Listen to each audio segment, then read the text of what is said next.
Guys, welcome dito sa The Sun Tarot. Ang reading nito ay for collective for anyone who can resonate sa reading nito. This is a general reading and a collective reading.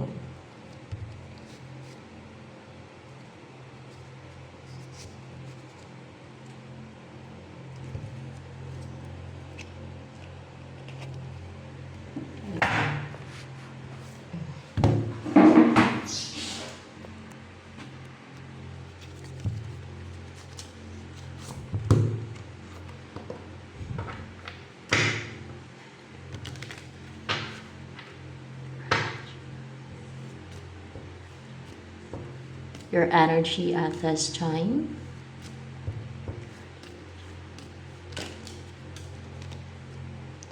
Nine of Wands. Hindi ka defensive, hindi ka guarded, binaba mo yung wall mo, hindi ka na nakukontrol ng fear, no?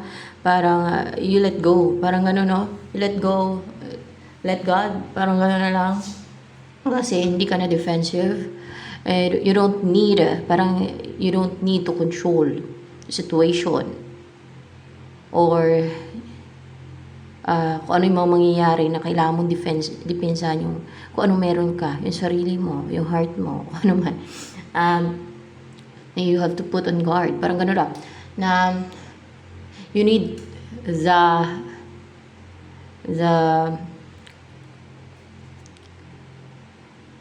you need control in your own life, in your heart, in your mind, no? Ganun yung mga defensive na parang driven by fear. That's why naging defensive, na gusto nilang protektahan, depensahan kung anong meron sila, yung sarili nila, o kung ano man yung dinidepensahan nila. Because of fear na mawala yun sa kanila, o maruin, or whatever, kaya naging defensive. So, hindi ka na ganon. No? Hindi ka na nakokontrol ng fear mo. Parang you let go, let God na lang. Ganon. So, ano pa ang energy mo ngayon? Balance. See, nagkaroon ng balance sa'yo. Or else, nagiging fair ka na din. And justified, kasi balance it's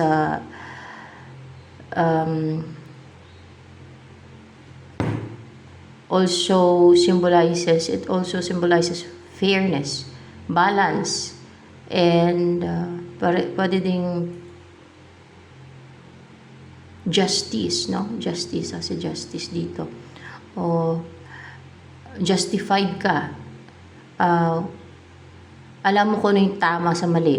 Parang marunong ka na magtimbang-timbang, no? Ma-determine mo na. So, parang nagiging wise ka na din, no?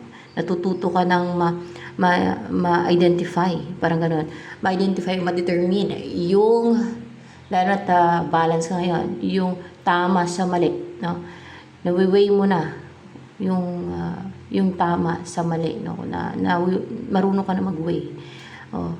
At madali mo na yan ma-determine, ma-identify kung ano yung tama sa mali, kung ano yung evil from good, kung ano yung totoo sa hindi, kung ano yung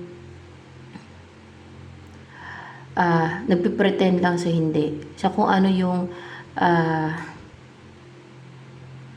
real person from a manipulative person or evil person. Mga ganun ba? Pwede din na tricks ng enemy, na ma-determine na tricks ng enemy to. Nililindang lang ako, parang ganun. Kasi mawiway mo na eh. So, ano pa? Ang in-embody mo energy ngayon.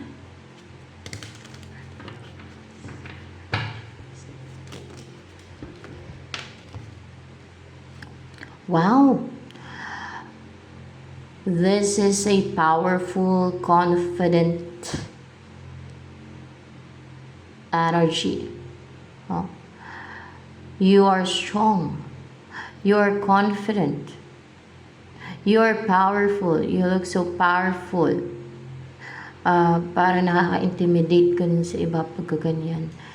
Lalo na pagka confident ka na, natural yung confidence mo. Yung iba na mababa yung kanilang self-esteem at confidence, ma-intimidate.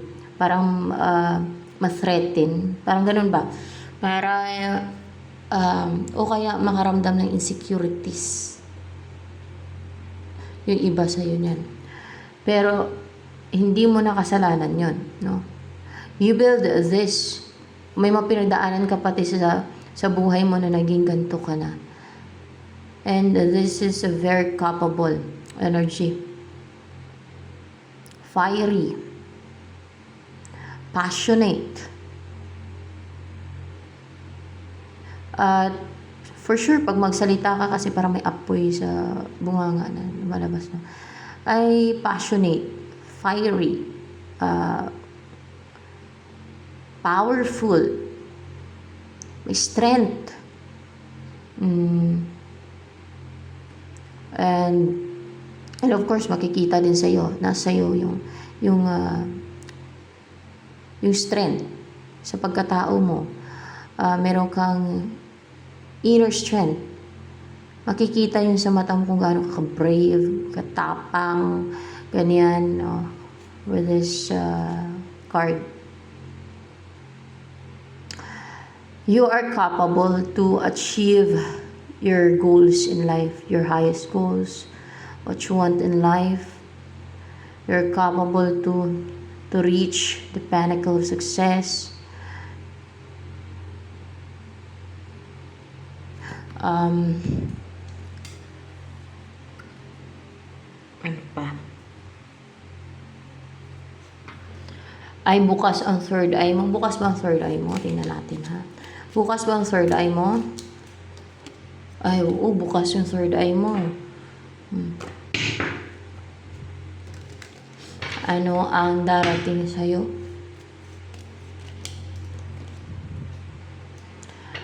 A new beginning. Bagong buhay. Bagong panimula. Transformation. Or transition. Mga ganyan yun eh. Parang may nag-end. May nag-end sa buhay mo na parang sinalanta, piniste, ganun. May mga nawala sa'yo. May mga nasira, may naruin, may na-destroy, may nag-end, may mga ganyan, may mga natapos. Pero muling may sisibol, may mag-umpisa, na mag-grow na yan. Ayan. Panimula na ng bagong pag-asa, bagong buhay. Ano pa ang darating sa'yo when it comes sa love life? Anong darating sa'yo? Queen of Swords.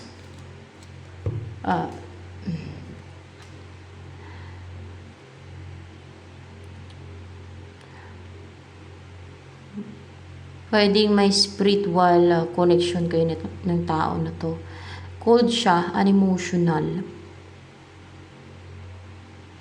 Naglalagay ng healthy boundary, pwedeng sa ibang tao, no?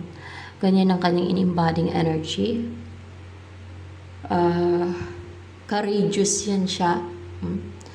And positive naman, positive. Buo yung loob niya. Clear yung mind niya, sharp yung mind niya, intellectual, logical, may self-love, may self-worth. Hindi mo pwedeng i-cross ang boundary ng ganitong tao. Naglalagay ng healthy boundary. Magagalit siya pagka may magtangkang mang-cross ng boundary. O mga ganito, magiging prank ka, direct na na sabihin sa taong balak na mang-cross ng boundary niya na hanggang dyan lang siya. Lalabas ng boundary niya. Mga ganun ba? Maging prangka yan. Maging parang itong mga ganito energy may pagka cold, no? Cold. Or suplada. O kung babae, maldita, suplada, no? Pero kung lalaki ay suplado, maldito. Parang gano'n na direct magsalita. Kasi Ayaw nilang kinukross yung boundary nila. Ayaw nilang yung inaabuso sila o aabuso sa kanila yung iba. So, yan.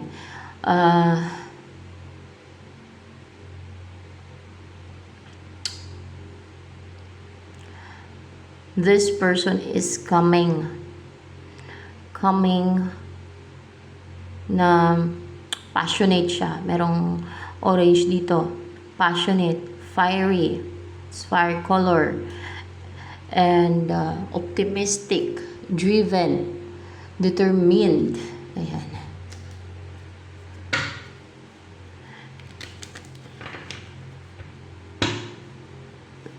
Na tinatatak niya sa isipan niya kung ano talaga yung goal niya, kung ano yung dahilan kung bakit siya magte-take ng action, kung bakit siya gagawa ng move, or kung bakit niya pupuntahan yung gusto niyang puntahan. Maaaring ikaw to yung pupuntahan yan. Ikaw bang pupuntahan yan with the Chariot? Hindi. Energy niya lang yan na pag may gusto siyang i-pursue, puntahan, o gawin ay buo yung loob niya. Determinado siya. Ano yan? Imi-message ka ba niyan? Tingnan natin. Oo, imi-message ka niyan. At walang makakapigil dyan. Walang makakahadlang dyan. Sa pag-message niya sa'yo, magtatagumpay yan. May symbol ng success dito and victory.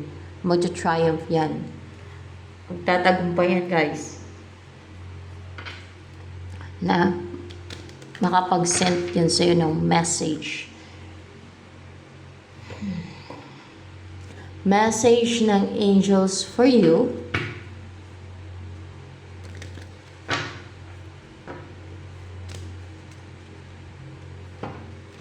Flower power. Spend time with flowers and flower essences to increase your personal healing power.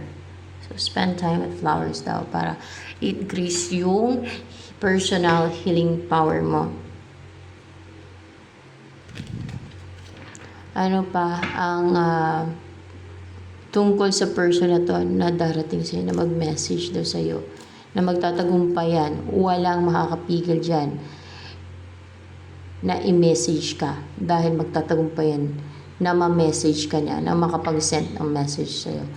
Ano yung tungkol pa sa tao na yan? Ay, superior and the hangman reverse. Nakawala siya, parang siyang tinali, guys. Parang siyang pinastagnant ba? Na kinontrol, pinigila ng iba. Ngayon, superior siya, hindi na siya magpatali, hindi siya magpakontrol, hindi na siya magpatalo, hindi na siya magpatali. Nakawala na to sa pagkatali na gusto nilang pigilan ng person mo eh. Ngayon, clear na sa person mo kung ano yung gusto niya talaga, no? Kung ano yung gagawin niya. See? Hindi na nila ma-dominate yung person mo kasi hindi magpatalo yung person mo na sa kanila, hindi magpadaya, hindi magpalinlang, hindi magpatali yung person mo na sa kanila. Hindi na magpapigil yung person mo sa kanila. Kaya siguro cold to. Kasi dahil sa nalaman niya na pinipigilan siya, na pinapastagnan siya, kinukontrol siya ng iba, na i-message ka. Ayan. Siyempre, kahit sino, no, na malaman na kinukontrol ka pala ng iba, na pinapakailaman nila yung desisyon mo, na gusto mo maging masaya sa buhay, na malaya ka, lahat naman binigyan ng free will eh. Bakit nga naman kontrolin, di ba? Yung iba na gustong maging masaya, na makasama yung taong mahal nila o gusto nilang makasama, di ba? As long as gusto ka din makasama, di ba, ng taong yon, di ba? Ganun lang yun eh.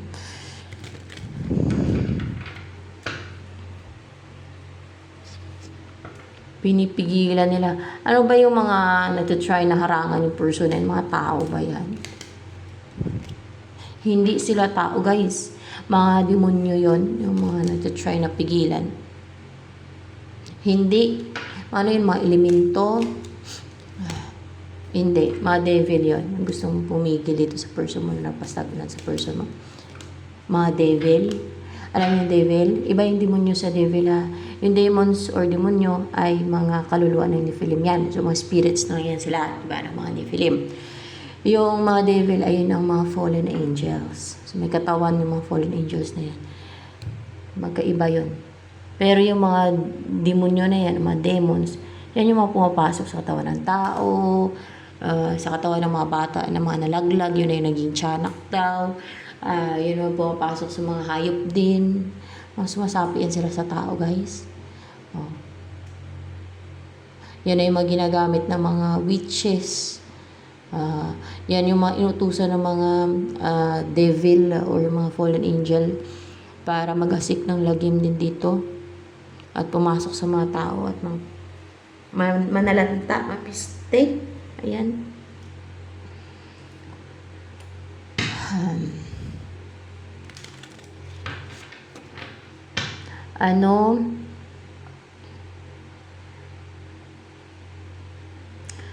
Ba't hindi ba mapigilan ng demonyo itong person mo? Kung kaya devil talaga ang humarang?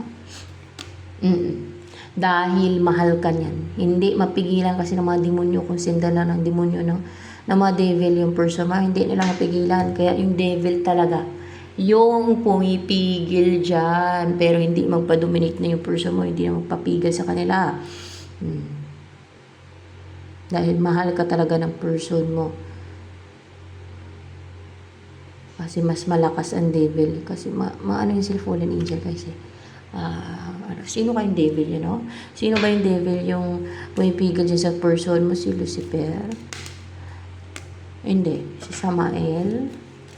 Tingnan natin. Hindi. Si Beelzebub? Tingnan natin si Beelzebub. Si Beelzebub. Kaya huwag tayo magpauto sa mga yan. Mga uto talaga yan sila, manalbahay yan sila, guys. Ang kati ng ilong ko man.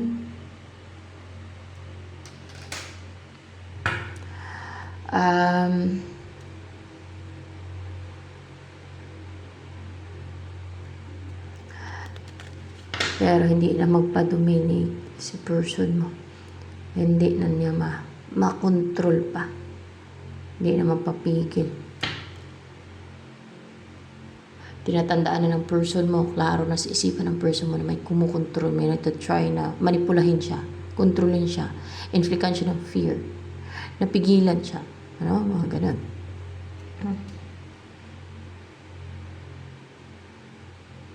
Ibig sabihin, pag susulan siya ng devil, Beelzebub, hindi na siya nakikinig. Utuin mo na naman ako, sabihin siguro ng person mo sa isip niya. Minamanipula mo na ng isip ko. Gusto mo na kami pigilan ng person ko. Ayaw mo maging masaya kami, sabihin siguro ng person mo.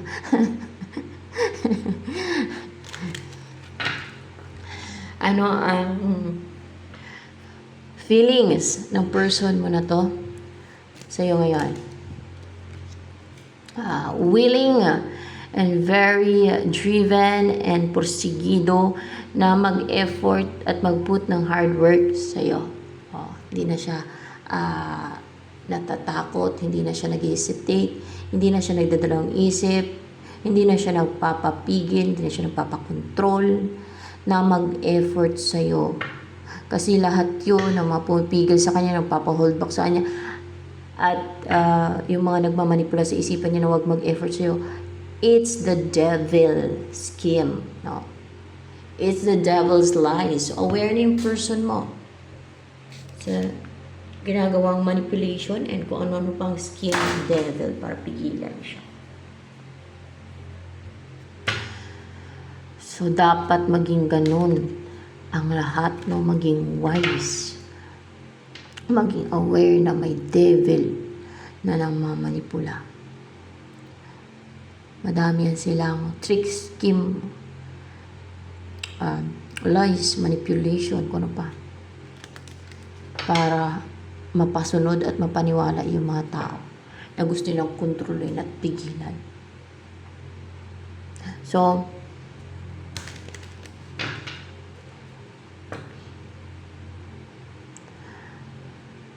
ano yung wish mong magagrant? Ang matuloy na tong person mo na puntahan ka o i-message ka, basta mag-succeed na yan, guys. Na makarating na din sa'yo yung person mo, i-message ng person mo sa'yo. Mga ganon. O mapuntahan ka na ng person mo, o ma-message ka na ng person mo. Kasi aware ka ba na hinaharangan, may humaharang sa person mo na i-message ka o puntahan ka? Yes, you are aware na may humaharang, may pumipigil sa person mo na i-message ka o puntahan ka. Na magtagumpay na siya. Ayan! So, saan mo nalaman dito sa channel na to, sa mga videos na may pumipigil sa person mo? Hindi. Ano yun? Sa ano mo lang, sa pakiramdam mo lang, pakiramdam mo. Hindi. Saan mo nalaman? Sa videos ng iba? Tingnan natin. Sa videos ng iba, sa ibang channel siguro. Sa channel ng iba. Baka sa ibang YouTube channel. Sa ibang tarot reader. Doon mo siguro napanood yun. Pero meron din kasi ako marami sa mga videos ko na gano'n. Na may mga pumipigil, na mga ganyan. Kaya, ang tingin ko dito. Pero sa ibang channel mo napanood yan. Sa ibang tarot reader, guys.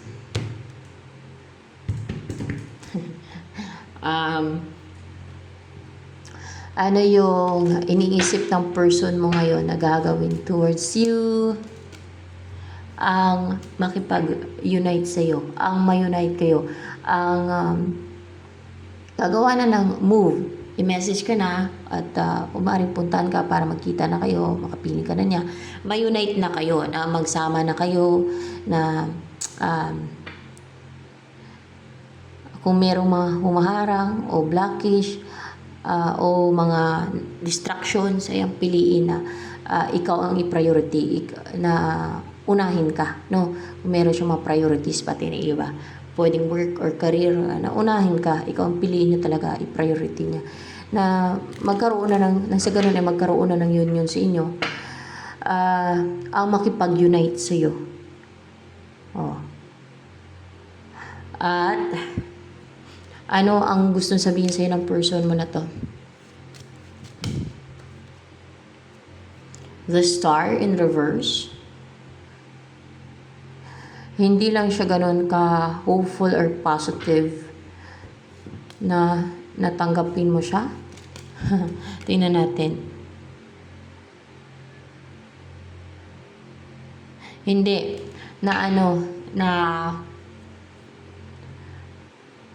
Hindi siya hopeful or positive.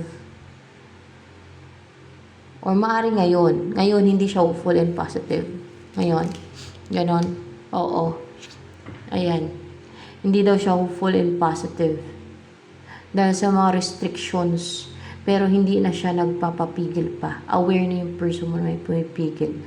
Na mapangasawa ka. Pero, magagawa niya yan, guys. No? Magtiwala lang siya, maging positive lang siya.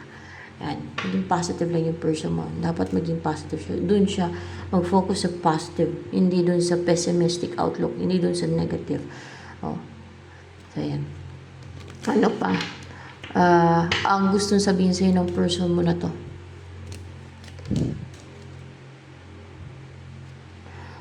Meron na siyang na-let go, ni-release, pinakawalan. Ano itong mga pinakawalan niya? Ni-release, na-let go ng person mo na yan. Itong Hierophant, ano to? Devil, something spiritual. Hindi. Mga beliefs niya, parang yung judgment ng society sa kanya, yung takot niya, Pwede. Yung takot niya na, yung nag-hold back, nagpapa-hold back sa kanya na fear niya na pwedeng maging, pwede na maging judgment o isipin o sabihin ng mga tao sa society. Ay, pwede. Pwede yan. The Hierophant. Or a marriage. Pwede din kasi Hierophant. Or yung mga beliefs, paniniwala niya. Yung mga paniniwala niya. Mga paniniwala. Yes, na mga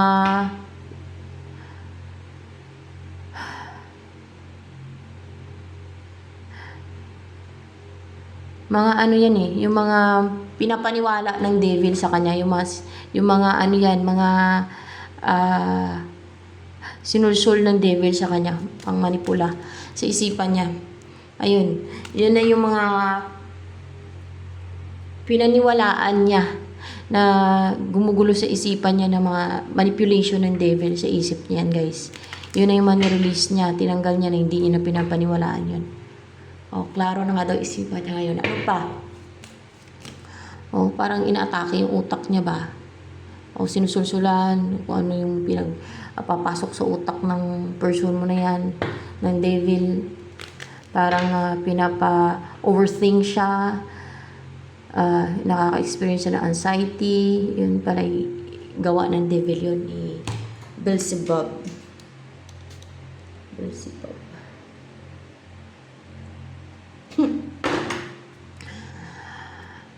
Ano pa ang gusto sabihin sa'yo ng person mo na to?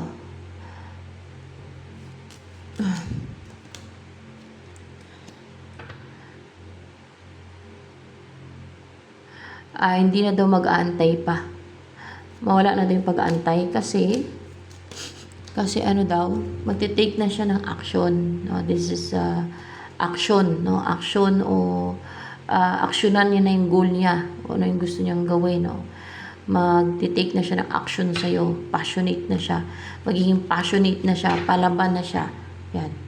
Kahit na hindi siya positive kasi may nagtatry na pigilan siya eh. Pero dahil sa mga restriction ba, sa mga pumipigil, kaya hindi lang siya ganun ka-hopeful and positive na magtagumpay, na mapangasawa ka pero magtatagumpay yan.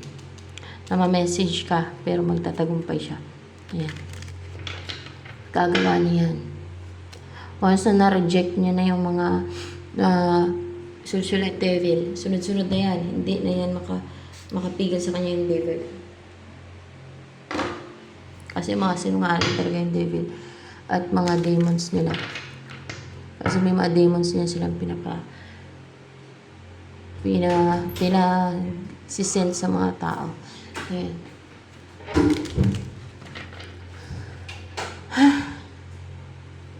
Ano ang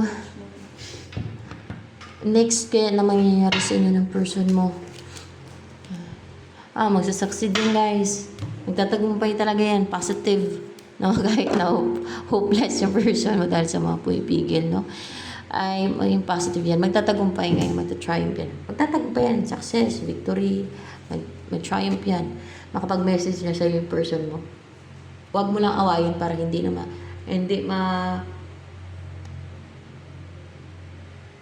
matakot na ituloy-tuloy yung pakipag-communicate nyo sa'yo. Welcome mo ng maayos.